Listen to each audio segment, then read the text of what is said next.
All right, ladies and gentlemen, boys and girls, children of all ages, welcome to the channel. It's your boy, World of Wrestling, here today to discuss about WWE Raw, March 18, 2024. It's been a long wait for this review. I understand.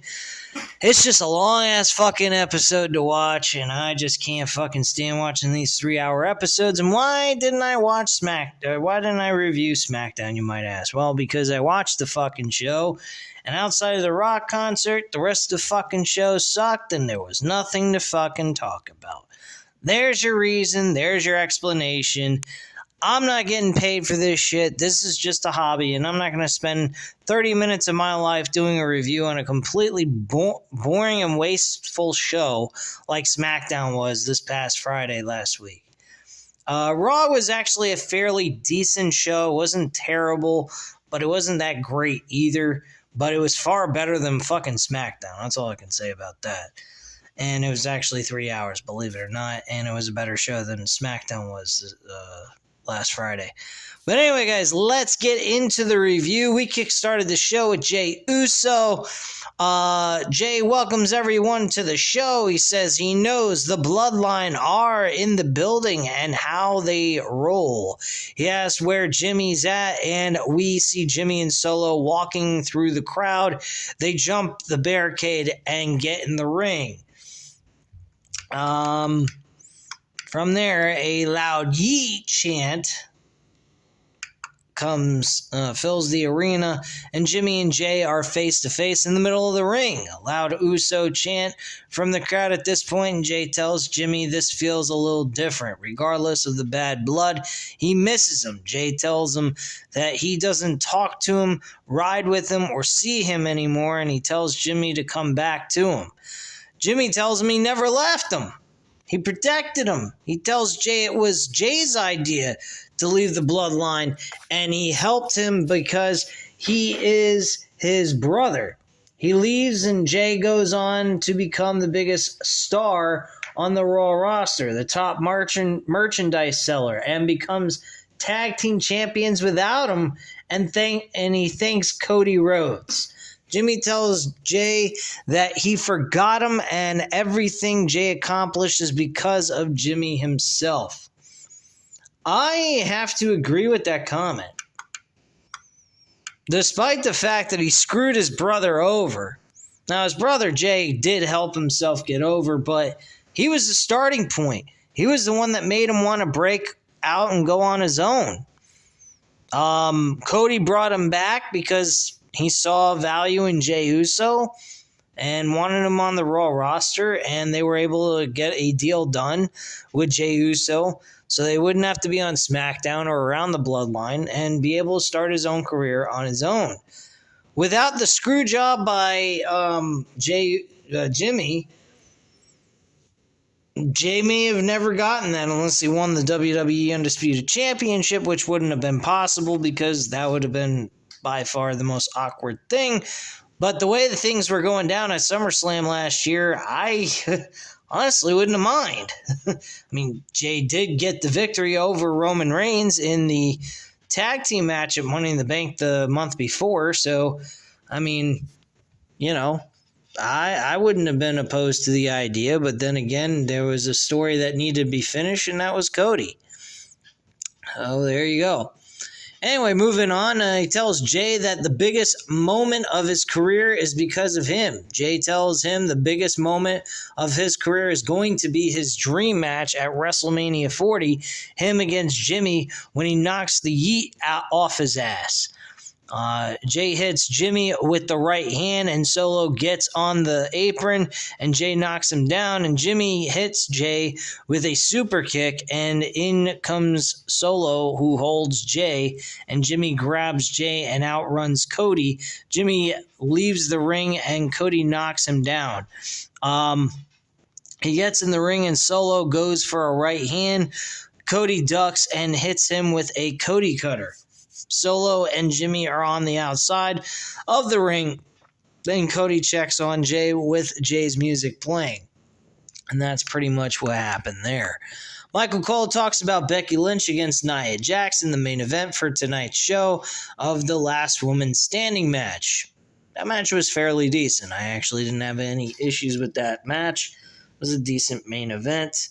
Some people I've heard from their review on it is they thought it was boring outside of a few minutes within the last few minutes of the match itself.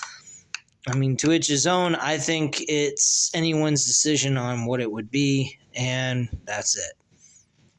But I was entertained by the match for what it was, and it was good action overall in my book. Adam Pearce is backstage talking on the phone with Nick Aldis. In comes Paul Heyman, who apologizes to Pearce. He says that was not authorized by the final boss, The Rock, or the tribal chief, Roman Reigns. He says there have been flight delays all day. Even a private like his was delayed as well. He tells him that they are already gone for the night. He has Roman's word. He tells Pearce he is here on official business and he will be gone after he's done. But when he does his official business, everyone is going to be caught off guard. He tells Pearce that is not a prediction, that's a spoiler. Heyman walks away while calling Roman Reigns. Next up, we had a match with DIY versus the Creed brothers, with the winner going ahead and qualifying for the six-man ladder match extravaganza shitfest over the tag team titles. DIY, of course, won this match, but the Creed brothers put on a hell of a fucking performance. I think the Creed brothers deserve a shot and a run with a winning streak and an eventual potential title opportunity for the tag titles. They have been doing some outstanding work despite the fact they have not been on the winning end of things. I think they're a very decent and entertaining tag team and very viable for a tag team title run at some point later on this year, I think. DIY being in this ladder match, I have high hopes for them. I hope they do win. I hope it's not The Miz and R-Truth. I could give two shits less about them winning. With all these tag teams that are going to be involved, I don't see them as being a valuable tag team to actually win this. To me, it's like Zack Ryder winning the Intercontinental Championship a while back, a couple of WrestleManias ago. I think it was WrestleMania 32. And then The Miz won the championship right back from him the next night. So, to me, it's kind of a similar situation. I really don't want to see those two win these tag titles in this type of situation. If it was just a normal tag team match over the tag titles, I would be totally fine with it. But with all these other tag teams that are very valuable tag teams that they could pass the title over to, I think that would be a better idea. Having Miz and R-Truth in there, which they did win in this episode, granted, that's fine. They have a reason to be there. They have a story with Judgment Day, so they have a purpose, a rhyme, and a reason. So it all makes perfect sense for them to be there. But at the same time, them winning the tag team titles in this spot fest extravaganza that we're going to see, I don't really see any point of them winning the tag titles. It's not going to be that memorable when you got all these other tag teams involved. Personally, you want to know the truth? I'd rather see the Judgment Day retain the tag team titles. They got a point to prove. They don't have all the titles under their belt in their faction, and I don't want to see this team break up. I really don't. A possible change, heel to babyface type of look with the Judgment Day, I think would be something to consider. And make them, anti-hero type of characters like a Rock, Stone Cold Steve Austin type of look from back in the day. I think that's the kind of baby faces we need. We need anti-heroes, bad guys, but also are they side with the fans and everything else, and they don't need to cheat to win, and they win more times than they lose type of thing. That's what I would prefer them to do with these baby faces. These baby faces, they're just so weak and bland and boring. I don't see any point in them. Anyway, We cut backstage, and Dominic, along with Rhea Ripley, are with Andrade. Dominic tells Andrade he likes his style, but things have changed. Rhea tells him that Judgment Day is an exclusive club. JD tells him very exclusive. And Finn tells Andrade he heard he has a match next week, and he will be watching. Andrade turns around, and in steps Damian Priest, who calls Andrade Idolo, and Andrade calls him Dinero and leaves. Priest tells JD they thought he was going to handle Ricochet and go to WrestleMania, but he didn't, and JD tells them he battered Ricochet and he got lucky. Rhea tells JD that was made to look like... Rhea tells JD that he was made to look like a fool, and that is why Dominic will make things right against Ricochet. And Dominic tells JD to go with him to talk to Pierce and make the match official. My attitude about that match is good match, but fuck. I mean, Dominic and JD McDonough, I mean, those two really ought to just go take a hike. They're the fucking weak link in that damn group. If I was them, I'd just fucking take Andrade, include him in the group, and get rid of those two dumb fucks. All they do is lose all the time. What kind of fucking faction is that? Having two losers with three other guys, the two guys and a woman that actually are dominant and are winning? I mean, they're on a good winning streak. I mean, you can lose from time to time, but these two dumbasses, all they do is lose. They never have a winning match. They never can get a fucking win lately. I don't know what the hell the deal is. Anyway, a graphic showing, they talk about the Hall of Fame inductees, and then they go to a Indy Hartwell Candice LeRae match against Kenta Chance and Caden Carter. I don't give a flying fuck about the women's tag team division. They are by far the weakest thing on this show. The singles women's competition is a lot better than the women's tag team division. That is, I mean, men's tag team division was god-awful, but they have really made that a lot better than what it was at one point. The women's division has remained the same in the tag team wrestling realm. And I personally think it's time to just let that shit go. They don't need tag team wrestling and women's wrestling. Maybe if you want to get a mid-card women's title, like the TBS championship on AEW, and get a similar thing going on with that, that's one thing. But this tag team wrestling is just garbage on the women's end. I don't like it at all. It's wasteful. Candice LeRae and Indy Hartwell win, but Candice looks like she's becoming a heel at this point. I don't particularly think the crowd gives a flying fuck what Candice LeRae does. I think the only time Candice LeRae was even notable or considered an entertaining value on the roster was when she was in NXT. I don't know what it is on the main roster, but she's not getting over. She's not getting the same reaction she was in NXT. And it is just, her reactions are just flat. Why? I have no idea. I'm really concerned about that. I like Candice LeRae. I think she's got a lot to offer. But, I mean, if you're not getting the reactions, you're not going to get the bookings you're looking for. They're not going to want to put you in any creative plans if you got nothing going on with the crowd. If there's no reaction to the crowd, you can't blame creative for not wanting to book you. And currently right now, I don't see them getting that. I think Triple H is trying everything he can, and I think everything he's doing is just failing. Not saying that Triple H is a failure with Candice LeRae. I just don't think people are clicking with Candice. I just don't know why. I mean, and me personally, I feel the same way as the crowd. I don't know why. I don't really care. I don't have any sentimental value towards this. I don't give a shit what they do with her. She's just not... maybe doing something on her own would help, playing this heel run. Maybe that's where they're going to go with this anyway. But, I mean, they got to find something for her because they've been failing miserably with her. But to each his own, I guess. Anyway, moving on. We go from a commercial break back, and Cody's music hits.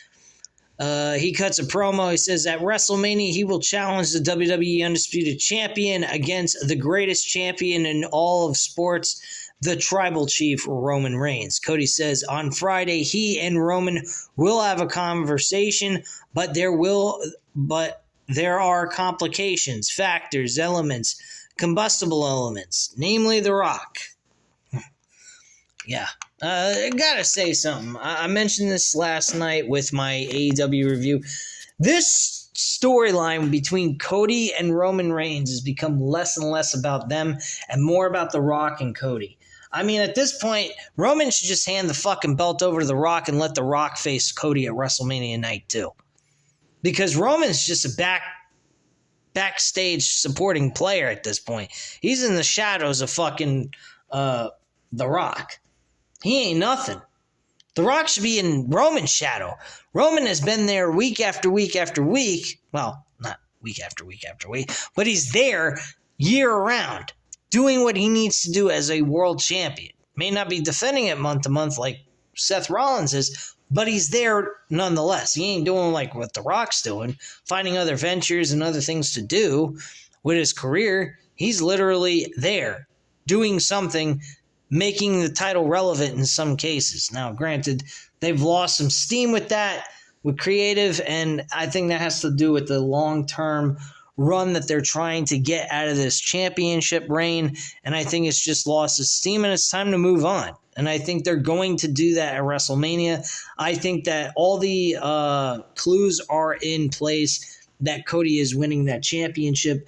With them saying that this would be Cody's last chance at winning that title, or otherwise it's over, come on. You're not going to go ahead and have Cody lose to Roman Reigns a second year in a row and then have him never be able to challenge for the title again if you're going to make those kind of statements. The Roman's losing the championship.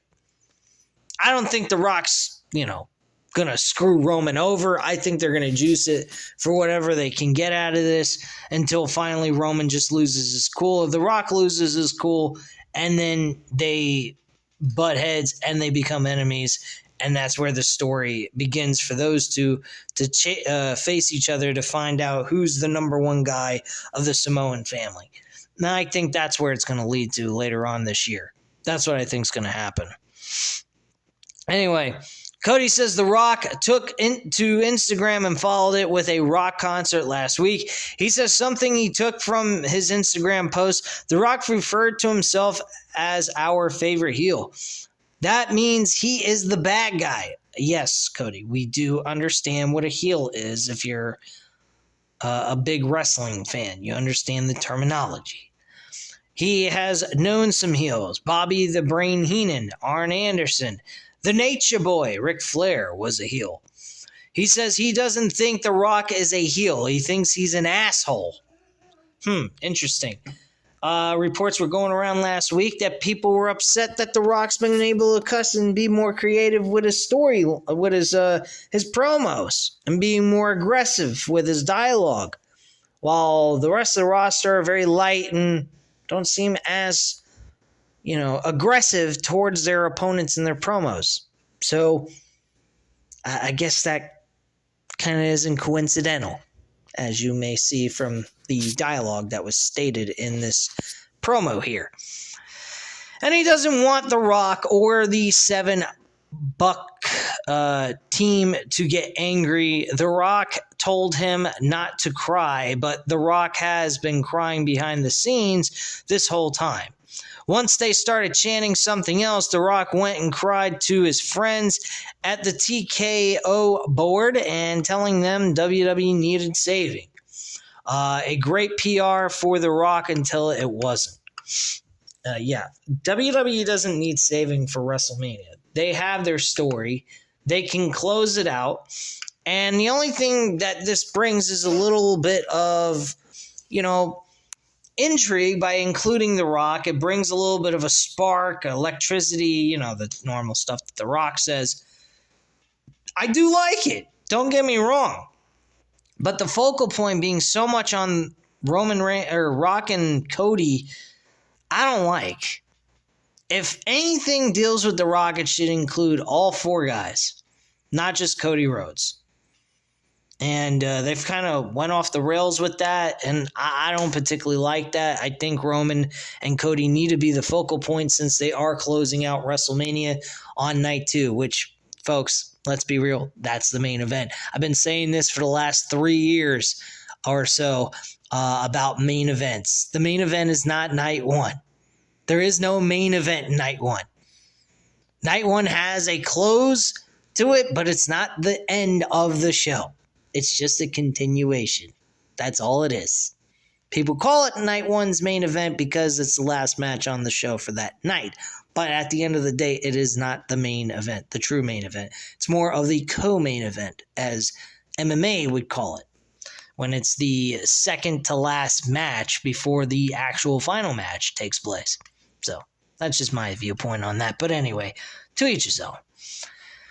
He says the guys at TKO told him yes. The reason why is because they are yes people. They don't tell him like it is, but he will.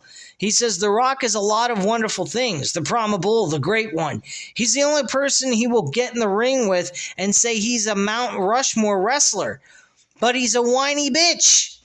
Another cuss word. He says no one is bigger than the business. He brought up his mother, but Cody knows The Rock's mom. Cody says The Rock's mom is a wonderful lady. He has nothing but respect for her. The Rock was talking about whipping him and handing a belt over to his mother, and normally she would tremble. And normally she would tremble in front of someone like The Rock, but she is not scared of him. This is the same lady that beat up an undercover cop at a Willie Nelson concert. Did not know that, and that's kind of crazy. Don't fuck with that bitch. Anyway, he says Seth helps carry The Rock's company. He talks about the tag team match at WrestleMania, and he says he doesn't know if it will be a fair fight. He doesn't know if he will finish the story, but what does The Rock know? How can he be so sure? The Rock has not been in the ring in 6 years, and on April 6th, the bell will ring, and is he going to bring the great one, or is it just going to be a little dick syndrome?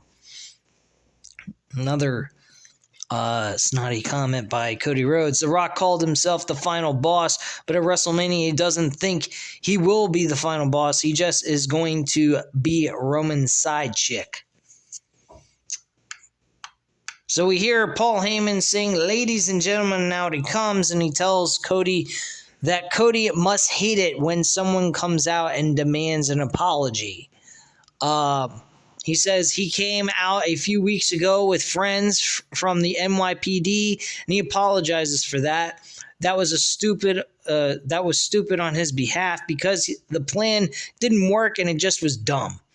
And for that, he apologizes. Paul Heyman starts to get in the ring, and Cody tells him he didn't ask for an apology, and he knows Heyman will ask for permission to get in the ring, but Heyman is a Hall of Famer if he wants to get in the ring to be his guest. Heyman thanks Cody, and he is fine on the ring apron. He says he carries with him a message from Roman Reigns. He can think of Heyman as someone that you cannot trust, but Roman is someone of his word. This Friday on SmackDown, Roman will go face-to-face with Cody, challenger and champion, and when they go face-to-face, there will not be a single person from the bloodline inside except for him, and he is no physical threat, but Cody has Roman's word. If Cody shows up on SmackDown, Roman will show up alone as well. Cody tells Heyman that he promises that will be the case. He will show up alone. Heyman says he forgot one little crucial point. The fans boo Heyman, and Cody tells him they are booing him, but he's about to rip his throat out and to get to the point. Heyman tells him if Roman shows up alone on SmackDown, Cody must show up alone as well. Cody walks towards Heyman and says it's a deal. He extends his hand and they shake on it. Cody's music hits and Heyman walks down the ring steps. Next up, we get Nia Jax talking about how she will be the last woman standing and take Becky's spot at WrestleMania. Yeah, sure. Okay. Quit smoking a crack pipe. It's bad for your health. Anyway, back from the commercial, Cody is walking backstage, stopped by Jay, and he tells Cody that he knows he isn't going to SmackDown alone. Cody says he gave him his word. Jay says he knows how the bloodline works, and if he needs him, he has his back. They shake, and Jay walks away. Dominic is with Dominic has JD McDonough with him to face Ricochet. This is actually a fairly decent matchup, entertaining one. But unfortunately, Dominic Mysterio lost. Ricochet wins. So Ricochet's been on a winning streak. He got a win in the gauntlet. He didn't actually win the whole match, but he did beat somebody at least. And he won this match against Dominic Mysterio. So he's doing pretty good. Fairly decent matchup. Good work by both men. I really don't have any complaints by the match here. JD gets in the ring after the match is over and runs towards Ricochet, but Ricochet leaves the ring. And then we see Sami Zayn is shown walking backstage, and he bumps into Chad Gable. He tells Chad Gable last week's match was an honor, and he hasn't been pushed like that for a very long time. Gable cuts him off and says it was great. Zayn asks him if he is fine, and Gable says he's actually okay. Zayn says he has known him for a long time and to say what is on his mind. Gable tells him last week meant more for him. Zayn says Gable has been saying that for weeks and it's unfair. He has a family at home too. His kid cries when he loses as well, and he has people he tries to make proud too. He asks Gable what this is all about, and he thinks it's more than what he's saying. And Gable tells Zayn that Zayn cannot beat Gunther, and he walks away. So the storyline is, can Sami Zayn beat Gunther at WrestleMania for the IC Championship? I'm going to be in the minority. I'm going to say Sami Zayn's going to win this fucking title. I think it's about time that Zayn, Gunther lose their championships, and I think Gunther moves on to the world title, wins it at Basha in Berlin, and we move from there. That's what I think should happen. Now, there's a possibility that Gunther could retain his championship, and we could just see a really good barn burner of a match between these two. And if that's the case, I'm totally fine with that as well. I'm not upset if Zayn loses. Gunther has been an outstanding IC champion.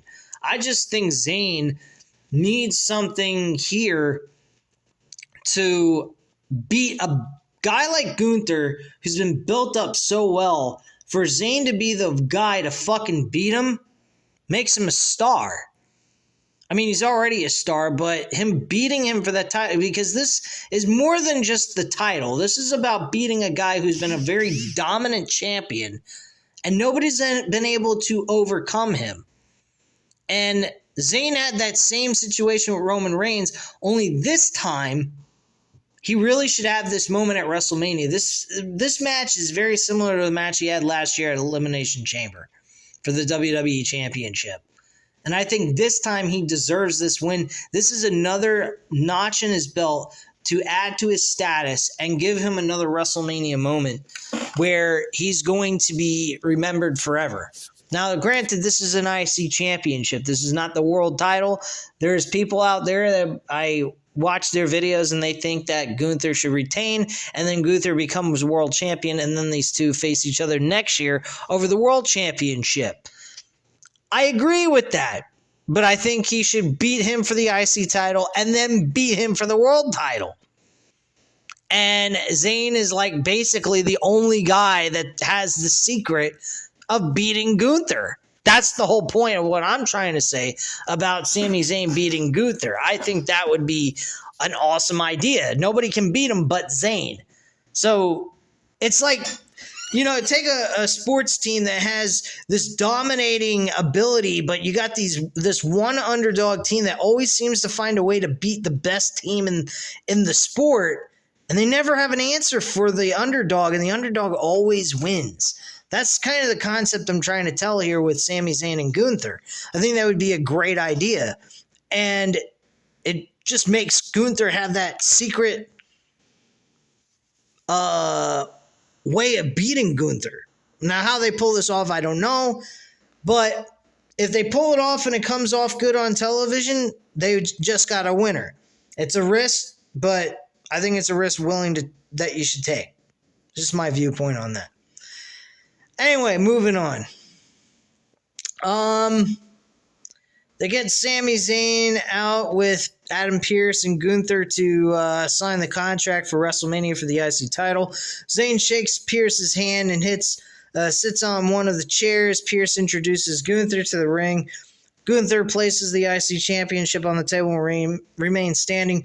Gunther tells him before they proceed, this is the most prestigious contract signing in history, and Zayn is dressed like one of the bums in the audience. Jesus. Zayn tells Gunther his smug smile is starting to piss him off, and he tells Gunther that Gunther has beaten everyone that has come across his way, and Gunther doesn't believe Zayn can do it. A lot of people didn't believe a lot of things about him. The Usos didn't believe he would be the guy to end the longest tag team reign of all time, and 1 year later, he will... He will be the guy to end the longest reigning IC IC title reign of all time as well. Zayn signs the contract and fans chant Sammy. Gunther tells Zayn that he should listen to his new friend Chad Gable, but he doesn't believe that he can beat him. The fans cheer Zayn, but they don't believe he can beat Gunther as well. And when he looks at Zayn's eyes, even Zayn doesn't believe he can beat Gunther. Gunther tells Zayn that he is standing at his doorstep begging him to get a beating at the grandest stage of them all. He says at WrestleMania his dreams will meet reality, and Gunther signs a contract and stands up. As he's leaving the ring, Zayn tells him to wait, and he tells Gunther that Gunther thinks he doesn't believe he can beat him. Zayn gets in his face, and he tells to look again because he is looking at the man who will take him down at WrestleMania. Zayn's music plays, and he heads to the back with the camera following him. He walks through DIY and The Miz and R-Truth. Miz tells that is the mindset that they need to be in. In comes Jinder Mahal and in to share. R-Truth tells Miz he feels sorry for whoever has to fight them. One of them was Harry, and Miz looks at him and says, we're facing them. All right, so we got Miz and R-Truth facing Into Share.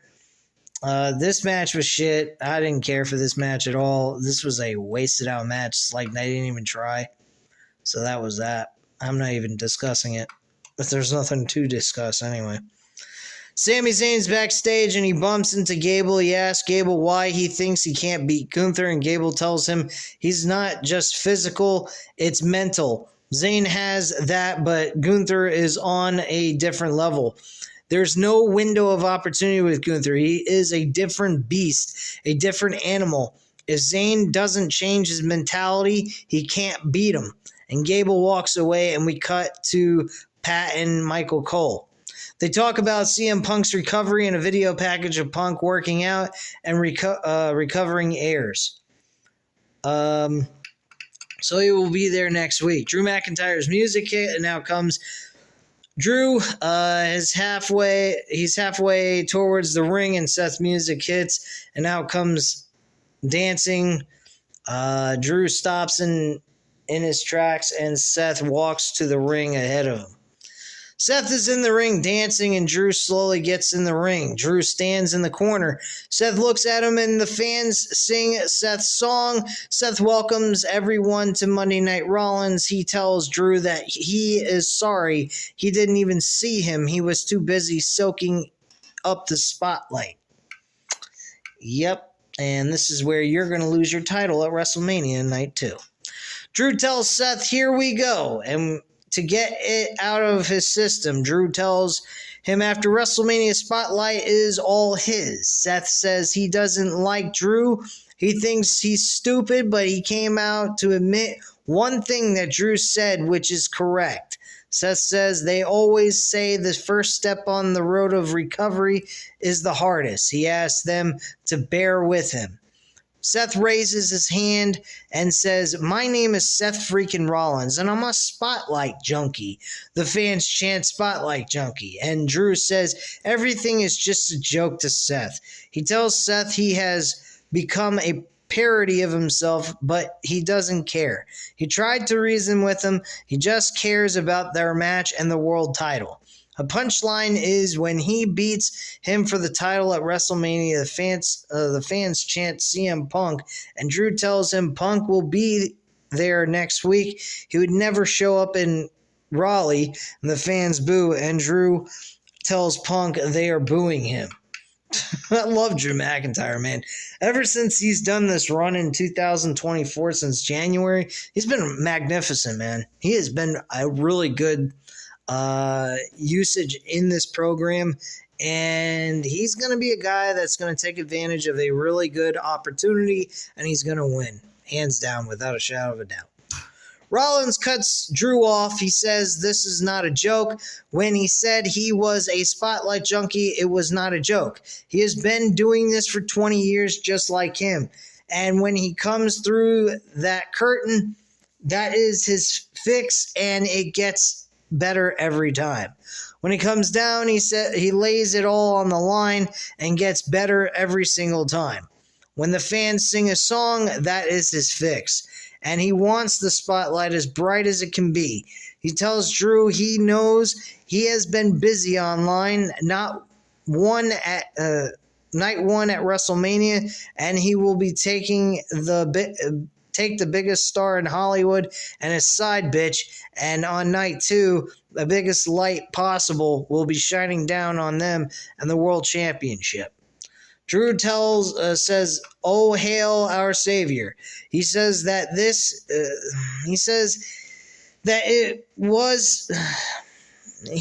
is what he wants. He wants the passion. He had him all the way to the finish. He did it for 20 years. They gave their lives to the business. The title is the Workhorse Championship. And he had him until he mentioned The Rock. He asked why The Rock has to be the reason they are getting the spotlight and not because of them. All he cares about is Seth makes it to WrestleMania and he beats him for the championship. And that's pretty much it.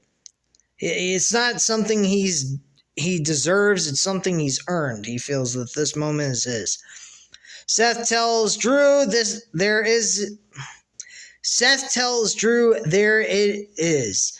Drew wants to call him a spotlight junkie, but Drew wants it just as bad as he does. He's an addict too, and he has been beginning for it for the last 4 years, because in 2020 he won the WrestleMania main event in an empty warehouse. And they keep hearing about how it wasn't good enough, how he deserves better or more. But when everyone came back, Drew fumbled the ball, and that is the difference between them. When the lights are on bright, Seth shines. In WrestleMania 40, the lights will be on bright as they have ever been. And Drew is going to find out that he is not good as he thinks he is, and Seth drops the microphone and leaves the ring. Okay, great. Good promo by these two guys. I'm liking the World Championship build better than the fucking WWE Championship, as crazy as that might sound. So kudos to them on that.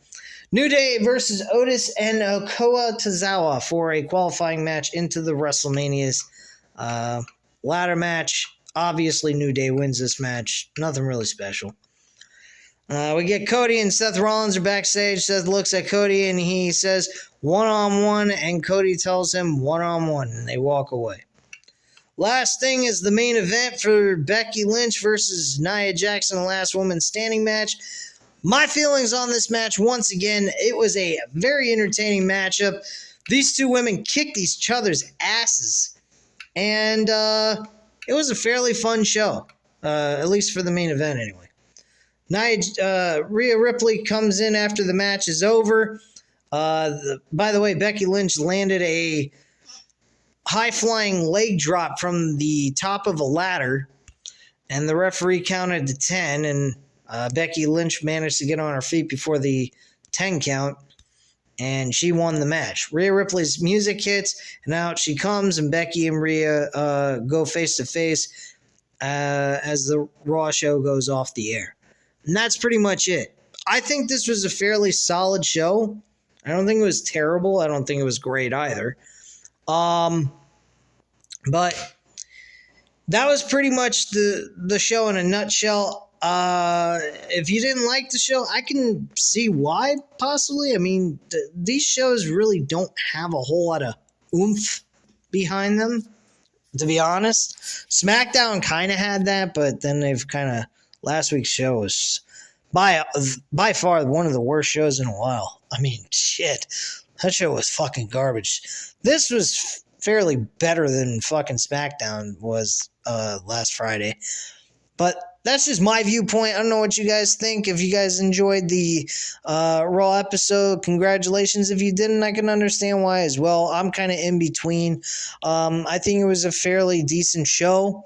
Passable in my opinion, but that's just my opinion. So if you guys did enjoy this video, by all means, go ahead, hit the like button, hit the subscribe button if you're not already subscribed to the channel, and leave a comment down below. I'll definitely get back to you on that. I thank you guys very much for watching, and have a great night, guys.